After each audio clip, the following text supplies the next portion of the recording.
Retired Dr. Kanokiza Besigye n'omuyambi we Ajobert Lutale wamu ne munnamagye Kapiteeni Oyaola bakomezeddwawo mu kkooti enkulu maaso g'omulamuzi Emmanuel Baguma okuwulira omusango ogwavunaanibwa ogwogezaako okulya mu nsi olukwe n'okusirikira amawulire ag'okulya mu nsi olukwe. Olwaliro oludda oluwaabi lutaddemu okusaba kwalwo mwe basabidde kkooti okweka abajulizi baabwe ne bibakwatako obutabyogera mu kkooti era nga baagala bakozese amannya ag'ekimpatiira gamba nga Abakyada n'amala bwe batyo. Bano era baleese ekirayiro ky'omuwaabi wa gavumenti Joseph Kyomuhendo ekiwagira okusaba kuno. Kyomuhendo mu kirayiro kino agamba nti bikwata ku bajulizi baabwe bano omukaaga wamu ne famire zaabwe singa biweebwa abawaabirwa mu kaseera kano kiteeka ebyokwenda byabwe mu matiga nga n'olwekyo basaba kkooti abawaabirwa babifune nga wabulayo ennaku nga 7 nti era obutabeerawo ludda lwawaabirwa bujulizi buno tekinayo kigenda kukozesa ludda lwawaabirwa.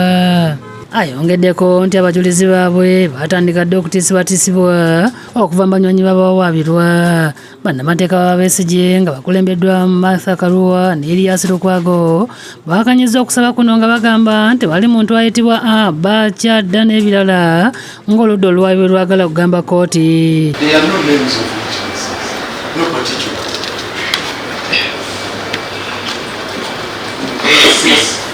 Yes, of these 6. They're just A, B, C, D, E, F. And I don't think those are their names. That there is a person called A, another called C, F. And the purported statements also don't have those particulars. The statement of blank.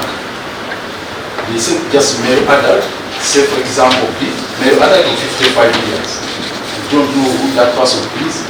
Bano era baloopedde kkooti ng'oludda oluwaabi bwe lwalemye okugondera ekiragiro kya kkooti ekyabaweebwa nga kibalagira okuwa abawaabirwa obujulizi bonna bwe basuubira okwesigamako mu musango guno.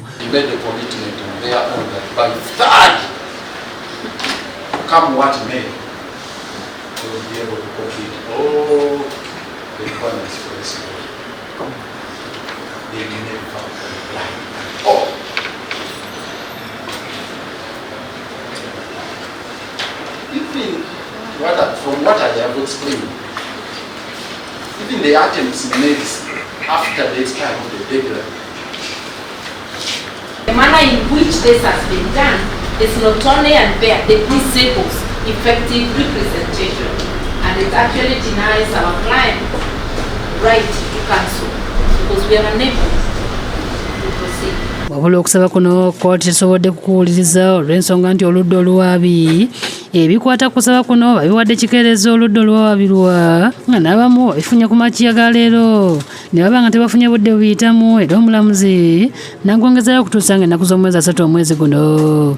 Retired Kano Besigye avunaanibwa n'omuyambi bwe Ajobert Lutale Kamulegeya Kapiteeni Oyaola ku misango gy'okulya mu nsi olukwe n'okusirikira amawulire g'okulya mu nsi olukwe egigambibwa nti baagiddiza mu bitundu bya Kampala, Kenya Grace n'awalala.